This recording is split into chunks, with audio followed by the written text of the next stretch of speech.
ಕಲಬುರಗಿ ಜಿಲ್ಲಾಧಿಕಾರಿ ಕಚೇರಿಯಲ್ಲಿ ಶಾಂತಿ ಸಭೆ ಆರಂಭ ಆಗಿದ್ದರ ಬಗ್ಗೆ ನಾವು ಮಾಹಿತಿಯನ್ನ ಕೊಡ್ತಾ ಇದ್ವಿ. ಜಿಲ್ಲಾಧಿಕಾರಿ ಫೌಜಿಯಾ ತರ್ನುಮ್ ನೇತೃತ್ವದಲ್ಲಿ ಈ ಸಭೆಯನ್ನ ನಡೆಸಲಾಗುತ್ತದೆ.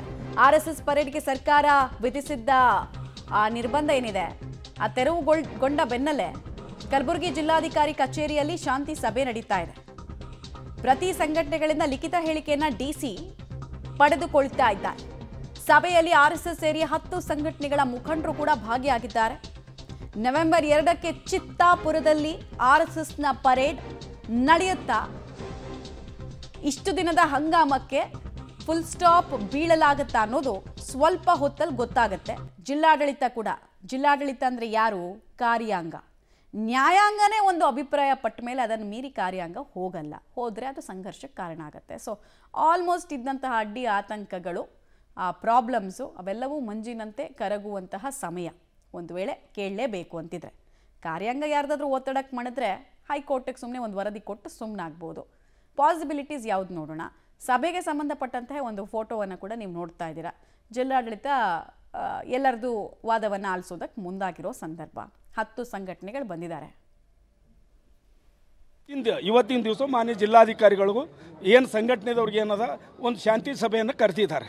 ಅದಕ್ಕೆ ನಾವು ಕೂಡ ನಿನ್ನೆ ಮೊನ್ನೆ ಎಲ್ಲ ಹೋರಾಟ ಮಾಡ್ಕೊತೇನೆ ಇದ್ದೀವಿ, ಎಲ್ಲದರದಾಗೆ ಇದ್ದೀವಿ. ಅದಕ್ಕೆ ನಿನ್ನೆ ನಾವು ಮನವಿ ಪತ್ರ ಸಲ್ಲಿಸಿದ್ದೀವಿ.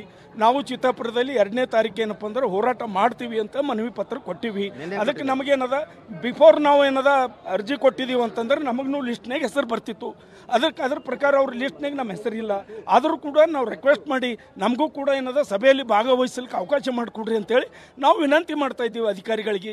ಅವ್ರೇನಪ್ಪ ತಳ್ಳೋದು, ನುಗ್ಗಿಸ್ಕೊಡೋದು, ಬಾಯಿಗೆ ಬಂದಂಗೆ ಮಾತಾಡೋದು ಮಾಡ್ತಾ ಇದ್ದಾರೆ. ಅದ್ರಲ್ಲಿ ಒಬ್ಬರು ಮೇಡಮ್ ಅವ್ರು ಪೇಪರ್ ಕೇಳಿದ್ರು. ಆ ಪೇಪರ್ ಕೊಡ್ಲಿಕ್ಕೆ ಹೋದ್ರೆ ನಂಗೆ ನುಗ್ಗಿಸ್ಕೊಡ್ತಾರೆ. ಮತ್ತು ವಿಠಲ್ ದೊಡ್ಡ ಮನೆ ಯಾರು ಅಂತ ಕೇಳ್ತಾರೆ ಕ್ವಶನ್ದಾಗ. ಇವೆಲ್ಲ ಯಾಕೆ ಈ ವ್ಯವಸ್ಥೆ ಯಾಕೆ ಬೇಕು? ನೀವೆಲ್ಲ ಏನಪ್ಪ ಅಂತಂದ್ರೆ RS ಗುಲಾಮರಿದ್ದೀರಿ. ನೀವು ಅಧಿಕಾರಿಗಳಿದ್ದರೂ ಕೂಡ ಕೆಲವರು ಚಮಚಾಗಿರಿ ಮಾಡ್ತೀರಿ. ನಮ್ಮ ದಲಿತರಿಗೆ ಏನಪ್ಪ ಅಂತಂದ್ರೆ ಎಲ್ಲದರದೂ ಅವಕಾಶ ಕೊಡೋಂಗಿಲ್ಲ. ನಮ್ದೇನು ಹೋರಾಟ ಅದ, ನಮ್ಮದು ಹೋರಾಟ RSS ವಿರುದ್ಧ ಹೋರಾಟ ಅದ, ಮನುವಾದಿಗಳ ವಿರುದ್ಧ ಹೋರಾಟ ಅದ. ನಮ್ಮ ರಾಷ್ಟ್ರ ರಕ್ಷಣೆ ಆಗಬೇಕು, ಸಂವಿಧಾನ ರಕ್ಷಣೆ ಆಗಬೇಕು. ಬಾಬಾ ಸಾಹೇಬ್ ಅಂಬೇಡ್ಕರ್ ಉದ್ದೇಶಗಳು ಈ ದೇಶದ ಪ್ರತಿಯೊಬ್ಬರಿಗೂ ಮುಟ್ಟಬೇಕು. ಎಲ್ಲರಿಗೂ ಏನು ಸಮಪಾಲು ಏನದ ಅದು ಎಲ್ಲರಿಗೂ ಆಗಬೇಕು. ನಮಗೆ ನೋಟಿಸ್ ಕೊಟ್ಟಿಲ್ಲ ಅಂತಲೇ ಹೇಳ್ತಾ ಇದ್ದೀನಿ ಸರ್. ಈಗ ನಾವು ಏನಪ್ಪ ಹೋರಾಟ ಮಾಡ್ತೀವಿ ನಾಳೆ 2ನೇ ತಾರೀಕಿಗೆ. ನಮಗೇನು ಸೇನಾ ಮುಖಂಡರು ಸಭೆಗೂ ಮುಂಚೆ ಹೇಳಿದಂತಹ ವಿಚಾರಗಳು, ಆಕ್ಷೇಪಗಳು ಯಾಕೆ ಅನ್ನೋದನ್ನ ತಿಳಿಸ್ತಾ ಇದ್ರು. ಬಟ್ ನೋಡೋಣ, ಕಾರ್ಯಾಂಗ ಇವತ್ತು ಆದೇಶವನ್ನು ಕೊಡೋದಕ್ಕೆ ಸಾಧ್ಯ ಆಗುತ್ತಾ, ಸಾಲ್ವ್ ಮಾಡೋಕ್ಕಾಗುತ್ತಾ ಪಜಲ್ನ ಅಂತ, ಅಥವಾ ಕೋರ್ಟೇ ಬರಬೇಕಾಗತ್ತಾ ಇದಕ್ಕೂ ಕೂಡ ಅಂತ.